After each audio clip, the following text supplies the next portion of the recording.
What do you do when an interdimensional spider abducts your husband and his ghost haunts you after 7 years? In Absentia, you make sure to file the appropriate certificate of death to the Department of Health Services in the county of Los Angeles for the state of California. Oh, this movie's gonna suck, isn't it? Welcome back, everybody. I'm Leo, and Bootube Breakdowns is here to save your scary movie night from becoming a complete snooze fest. Right off the bat, Absentia scores an impressive 1.4 out of 10, landing it solidly in our Trash-O-Lantern category. Here's the thing. I've already had to navigate the bureaucracy of filing missing persons reports while experiencing an awkward love triangle. And in a few minutes, I'll show you exactly why Absentia earned such a low rating. Let's break down how this convoluted mess of a film got its Bootube verdict and keep your movie night from flatlining. And if you disagree with my score at the end of the video, be sure to let me know how much you want to file a missing persons report about it in the comments section.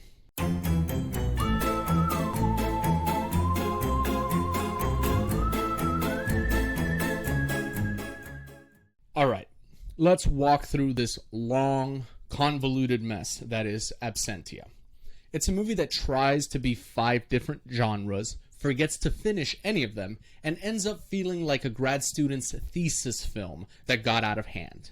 We open with Trisha, a woman haunted by visions of her missing husband, Daniel. Not recently missing either. He's been gone for 7 years. Now, for the first 30 minutes, the movie is laser focused on one thing. The paperwork. That's right. Forms, files, red tape. They talk endlessly about the missing persons report and how Trisha has to finally declare Daniel in Absentia. Yes, folks. This title for this horror movie is literally just a checkbox on a legal form. Chilling. Spine-tingling stuff. Oh, by the way, there's Callie, Trisha's sister, who shows up to help with packing and emotional support, and starts jogging around the neighborhood because the plot needed to give her something to do. She finds a creepy tunnel, sees maybe a dead homeless guy laying on the floor of the tunnel, and doesn't think, maybe I should go literally anywhere else. Nope, she runs past him, then she gets to the halfway point, runs back, and the guy wakes up and starts asking her about his son. She runs back home to get water for the homeless guy, and she walks in on Detective Mallory. We're never given a first name for this guy, by the way, talking to her sister.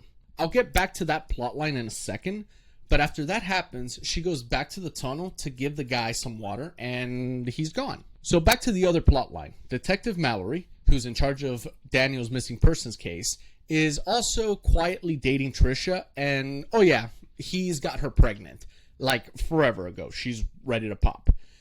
He starts simping hard for Trisha in this scene, which is really weird and confusing considering that he already got laid. And then he starts to go on and on. Something, I'm here to protect you, I'm the man you deserve, blah, blah, blah. Then a scene with Daniel's ghost trying to haunt Trisha is ham-fisted in here. Trisha goes to therapy, and the therapist is like, well, why don't you just meditate a little and ignore the ghost? So she goes home to do that, and holy shit, it works. No, literally, no sarcasm.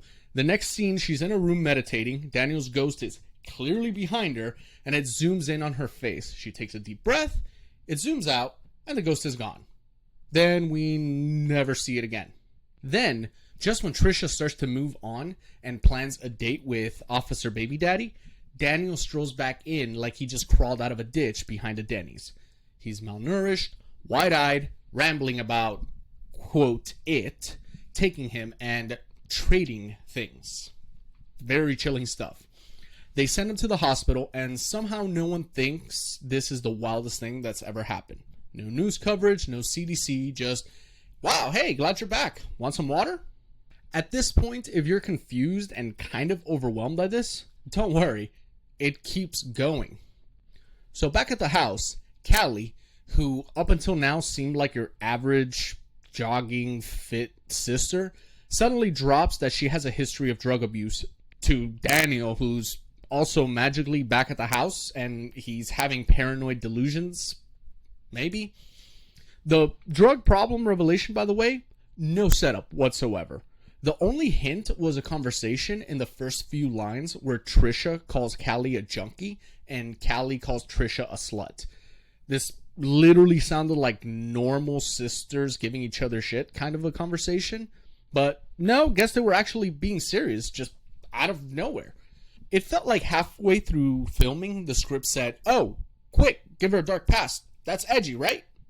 Anyways, she gets attacked by what we assume is a giant interdimensional tunnel spider, which re-kidnaps Daniel. The cops return, and they say to Trisha she has to, quote, file another missing persons report for Daniel. Again.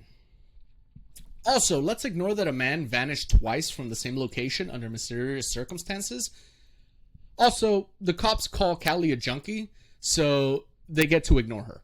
Hard transition to the next scene, which tries to be creepy, but it's really just confusing. There's a crowd gathered around the tunnel seeing a dead homeless man and is taped off by the cops.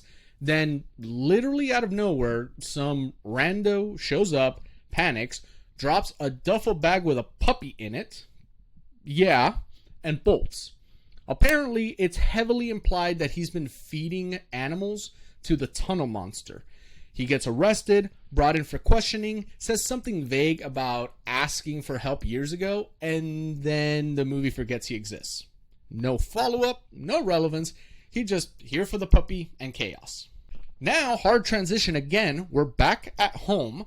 Callie and Trisha have a fight, make up, and then out of absolutely nowhere, Callie transformed into a full-blown physics and mythology scholar. She starts spouting off about how atoms are mostly empty space, how ancient cultures talked about monsters stealing people, and how the tunnel might be a gateway to another dimension that is similar to our own, but a darker version of it. Does this sound familiar? Yeah, it's the Upside Down from Stranger Things. Only instead of demogorgons and tension, we get vague shadows and a new brand of horror that I am calling Just Trust Me Bro horror.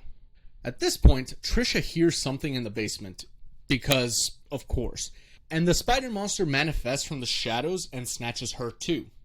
Surprise, it's a spider monster. Callie runs to the cops to report what happened, and they tell her that she's a junkie and to just shut up. Also, she has to file another missing persons report for Trisha. By the way, we're still not done with this piece of crap. Callie then leaves a pile of news clippings on her bed, walks to the tunnel, and talks to the walls as if trying to talk to the spider creature thing, and she offers herself as a trade. The spider accepts and pulls her into a Temu upside down.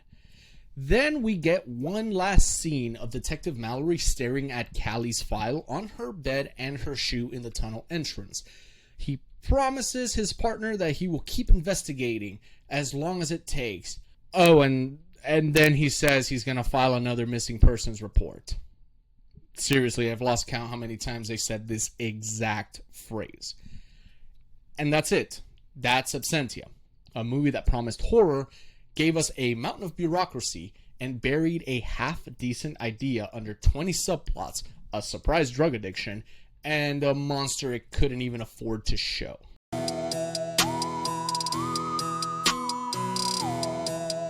I'm just going to get into the story quality.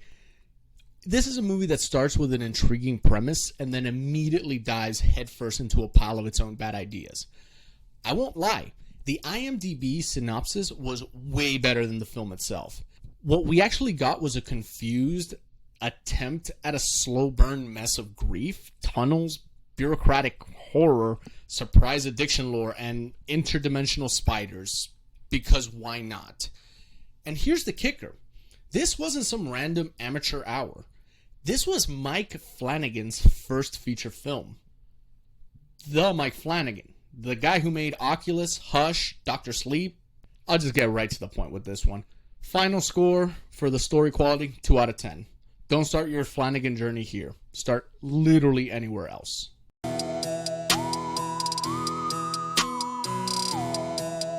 there's really nothing to say here. This movie was slow, wheezing slog from start to finish. It spends 30 minutes teasing a ghost story, 30 more minutes pretending it's a psychological thriller, and then suddenly starts LARPing as a monster movie.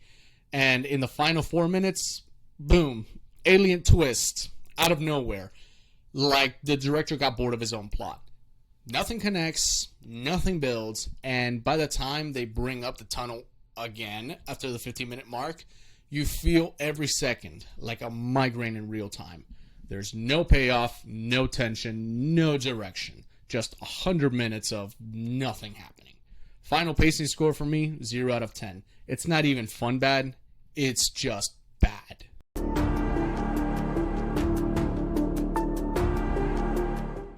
Time to explain the real horror in Absentia. The real horror was surviving the runtime without clawing your eyes out.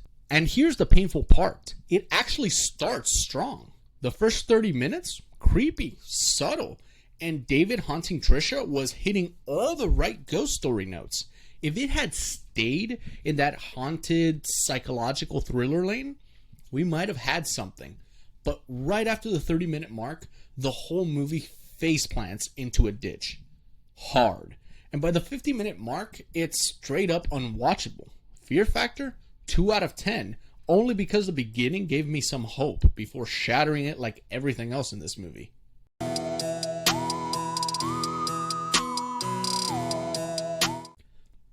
Nope.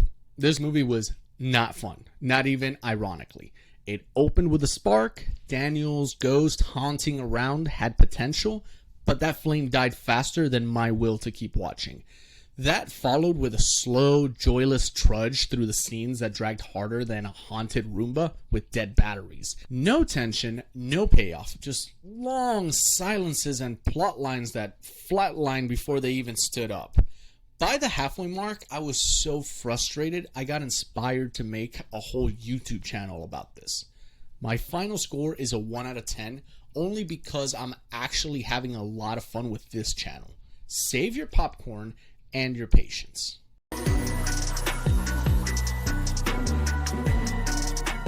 So the movie's a mess, slow, unscary, no fun. So you'd hope the ending would at least throw us a bone, right? Something, Leo, something. Give me something about this movie to enjoy. No, it's a convoluted, self-important sigh of an ending that mistakes vague sadness for depth. The only moment with a pulse, Callie crawling into the tunnel and getting greeted by a bloody fetus, presumably Trisha's, just chilling in the void. It was gross, shocking, and almost interesting. Then the film has Callie running out the tunnel, cuts the scene, and leaves us with a shoe. Literally, that's it. It wanted to be profound, but it forgot to be good. Ending, I'm going to give it a 2 out of 10, and that's me being really generous for that fetal horror cameo. So that's Bootube Breakdowns' take on Absentia. We gave you the 1.4 out of 10 score, placing it in the Trash O Lantern category. Do you agree with our rating? Scream your score in the comments and tell me what horror flick we should gut next. If this saved your spooky vibe, smash the like, share with your horror crew, and subscribe to Bootube Breakdowns for more killer verdicts. Keep it creepy, and I'll haunt you in the next review.